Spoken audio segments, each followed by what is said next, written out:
"Oh, please, look, I don't want any trouble. Your brother's that geezer who works down the road." And they might go, "I ain't even got a brother." Ah! And then that's when you throw your shot.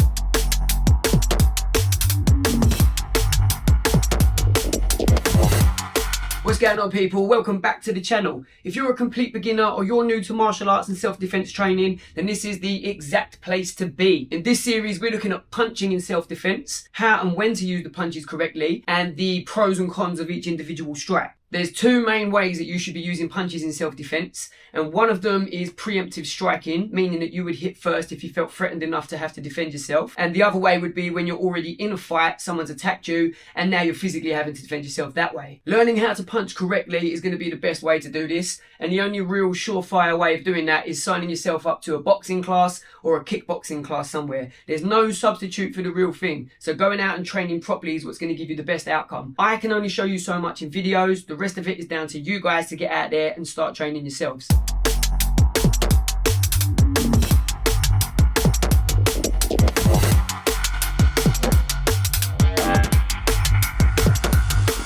When we're punching in self-defense, it's probably not going to be picturesque, perfect technique, but the principles behind each punch are exactly the same. Now, if we're in a situation where you have to throw a punch or you have to defend yourself, first of all, you should be setting up your fence.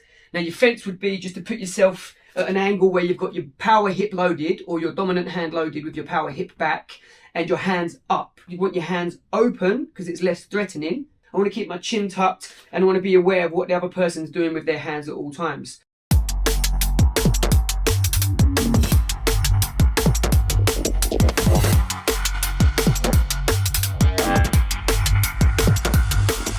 First one we're going to be working on is the jab. Now, the jab is just a punch from the lead hand. It's fast, it's direct. It may have a degree of causing someone to back off or rethink their ideas, but it might not necessarily stop an attacker from carrying on. If anything, you might even wind them up a little bit more. So if you're going to throw a jab, it's probably wise to follow up with something else. When I'm throwing my jab, I want to be hitting with the top two knuckles, and whether I have my hand this way up or this way up is irrelevant as long as I know that I'm punching correctly. And what I want to be doing is aiming for the nose or the lips area because that's going to give me the biggest result should I have to punch. So if you're threatened enough to make that decision to hit somebody, you might want to do it with a little bit of a surprise going on. And what I mean by that is you could talk to the person directly, engage them in conversation, and then when they start to reply, that could be your chance to hit them. And by that, I just mean you could say something along the lines of, "Oh, please, look, I don't want any trouble. Your brother's that geezer who works down the road." And they might go, "I ain't even got a brother." Ah! And then that's when you throw your shot. When I throw my punch, I don't necessarily need to put my guard right up either. I can just do it from here.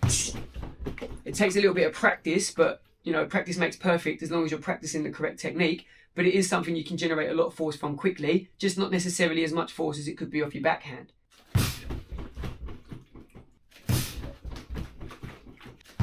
So, pros of the jab. It's fast, so it's hard to see it coming, so sometimes it could be really hard to defend against. It's great to be used to keep somebody at distance because it's a nice long punch. It can keep people away from you. And you can use it frequently without tiring out. It's probably best used from a preemptive position as a preemptive strike. But if you're already in a fight and someone's swinging punches at you, you can use it to set up other things as well. So it could be a nice little setup. Again, if you've joined a kickboxing or a boxing class and you do a lot of sparring, this sort of stuff will become natural for you. And it's just the same. You just don't wear your gloves while you're doing it.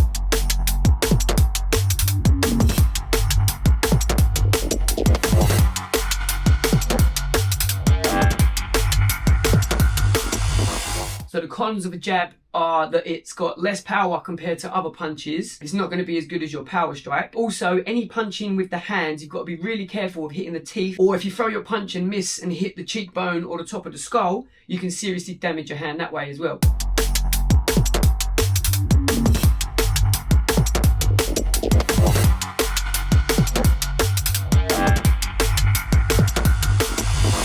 So if you like this sort of content, remember to like, follow and subscribe. Drop us a little message in the comments section as well. Let us know what you think.